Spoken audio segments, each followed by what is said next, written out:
One of the interactions we have is meeting Mr. Bruno right here. So that would look like me bringing him out to his tree, which is one of his favorite things here. And if he's willing, he will take a piece of food from you and you get to hang out with him and get a brief educational talk by me or one of our other animal care staff. I say he's slow to do everything, including making friends. So you guys are some of those choice friends today. Here you go. Here you go. Here you go. Absolutely. He's essentially blind right now, so he is sniffing and telling who's here right now. Awesome, you guys. So whenever you're ready, you're going to come literally right up here next to me, and you're going to put it right in front of his face, just like a French fry. There you go, big boy.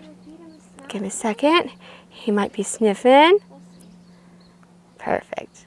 There you go. Look at them Dracula teeth. Dracula teeth, there was right. So those are pseudo canines. They're not real canines, but they are very sharp, self-sharpening, continue to go throughout his life, and sharp enough to bite through Kevlar. Wow. Ready when you are. What's your finger, honey? You'll be lucky though, he doesn't have any front teeth, so he's a slow eater. He's slow to do everything. Savor it. Right? Sweet potatoes is absolute favorite, which is what you guys are having. Perfect. Yes, hi, buddy. But it's high in sugar and starch, so it's a small treat. So you guys are giving him one of his favorite treats today. Perfect. So essentially, he is blind right now. Amazing sense of smell. So he can smell anything from the deodorant we put on this morning to the pheromones we're potentially giving off right now. How old is he? He's 4 years old, which is sexually mature for a male sloth. There you go. Perfect. You're a professional sloth feeder now.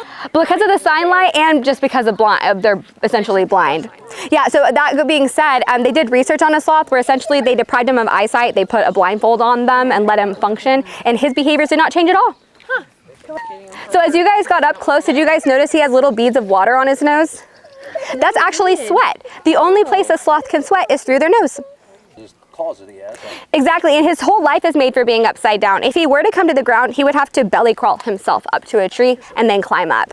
What is the nail care like? I'm assuming like in the wild they don't really do anything. Absolutely. But do they just grow uncontrollably? Not necessarily uncontrollably, so they do grow and they grow slower than you'd expect because they are a sloth. Yeah. But that being said, you'll notice this is kind of like a rough terrain per se, so he's filing them down as he's moving around. That being said, if he does need care in the future, that would just look like a nail trim. Yeah. But dogs have quicks in their nails, right? Yeah. He does not have a quick. Ooh. He has bone in there instead. Oh. So we would start taking off just like a little bit at the beginning. You would not want to clip that bone at all. Okay. That would be a big ouchie, huh? That makes sense. Absolutely. Any guesses as to how much he weighs? I'm going to say 35, yeah. 25 is very close, about 20 pounds. Oh. But a lot of people guess he weighs like 40-ish. It's to support that life upside down. So he doesn't have a lot of muscle, mainly ligaments and tendons. Well, and also when you move that slow. If he doesn't take it, don't be offended. But if he does, you get a bonus piece. Perfect, wow. Goodness. That means he really likes you guys. That's good. You're the chosen ones. Anybody else want to try? Do they hear?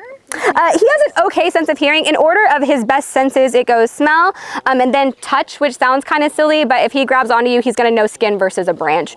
And then it will be hearing and then eyesight.